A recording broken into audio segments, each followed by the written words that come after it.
Hello Year 5. So today we're going to create a piece of artwork inspired by the Brazilian artist Romero Britto. So here is one of his pieces of work, and as you can see it's got really bright colours on it. It's got thick black lines and it's got different patterns in the background.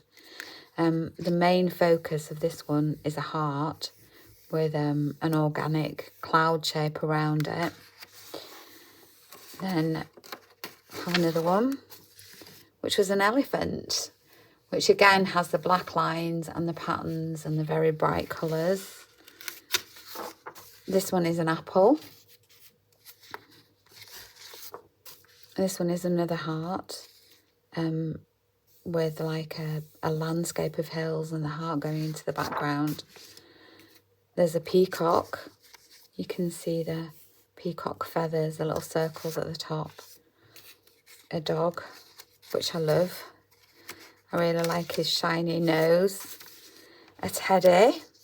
And again in the background you can see these different patterns and shapes. And a pair of lips, which should be that way around. I think that makes more sense with the patterns in the background. So you're going to come up with your own design, which can be inspired by any of these. If you want to do a teddy or a dog or a cat or a peacock or an apple or a heart, any of those things is fine. You could do a fish or a different kind of bird.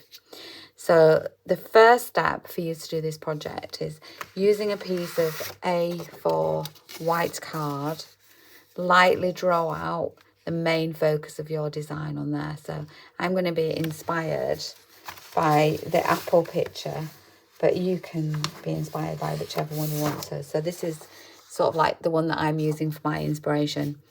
So I've drawn it out like that. If you were going to be inspired by the teddy, for example, you might want to use some circle tracers to draw your initial focus point, because what you're going to draw with pencil is your initial focus, and then the rest you're going to go straight into with Sharpie. Or I've got an image here of the dog, which you can break down quite easily into the shapes. And here, there's a very simple, I'll just take that out a bit. There's a simple cat with a heart and a bird, and I will give you access to all these pictures that you can use for inspiration if you want to. And circles if you need them.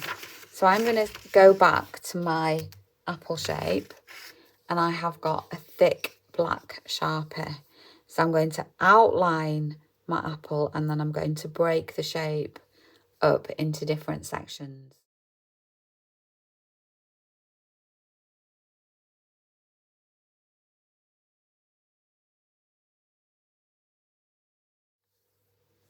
So now I've outlined my apple in the thick, extra thick black Sharpie, and I've broken up the rest of the shape into different lines. I have not really looked at the example that I was using for breaking up the lines. I've just done my own ideas. You really don't need to copy exactly what Britto did. You can just do your own thing. So with these Sharpies, they're called chisel tip. So you can see that if you put your pen this way, you get, sorry, this one's not working very well, but you can see the idea. You get a thick line. I'll go over that one, sorry. And if you do it that way, you get a much thinner line. So sometimes you can end up with an uneven line as you're going around, but all you need to do is to go back over it again. Take a bit of getting used to. Don't forget to go right over the edge. So you do need to use a messy mat, otherwise you might mark the table.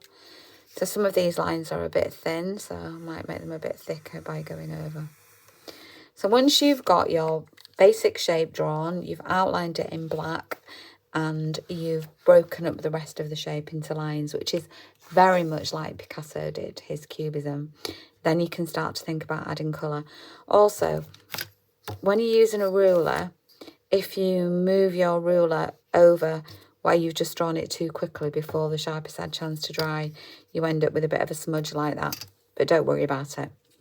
So if you look at the designs on here, you can see that the shapes are often broken up into colours, stripes, circles, all sorts of different things. And when you're doing yours, you need to think about doing a light colour perhaps on the bottom with a darker colour on the top. So we're going to use felt tips to do this. And I've got a sheet here which will help you, which has ideas for the different types of patterns Britto use that you can add to your design. So I'm just going to start by putting one simple colour on. So I'm going to do this bit yellow.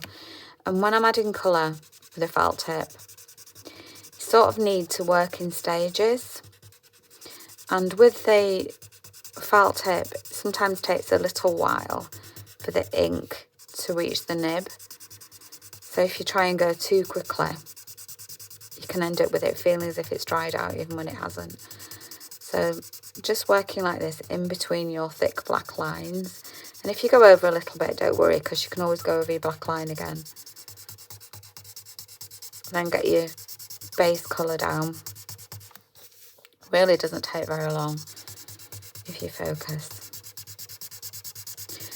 And then once I've got that yellow down, virtually any other colour that's darker than yellow will go over the top of that.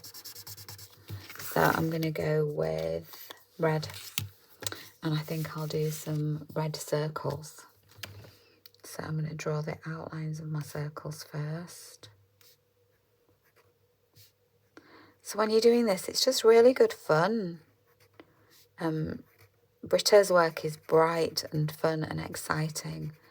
So hopefully you'll have fun trying to create your Britto inspired image.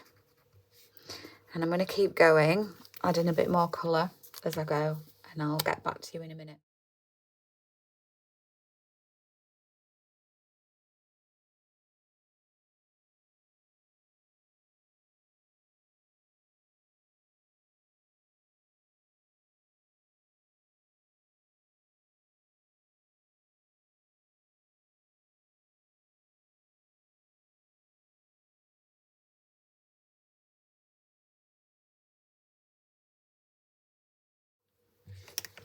So you can get the idea from this.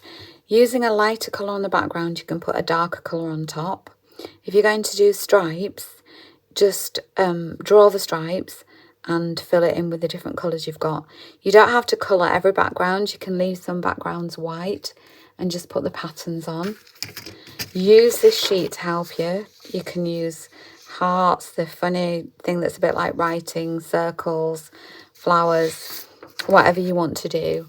So just take your time with it, and I'm sure that you will end up creating some amazing Romero Britto inspired artworks.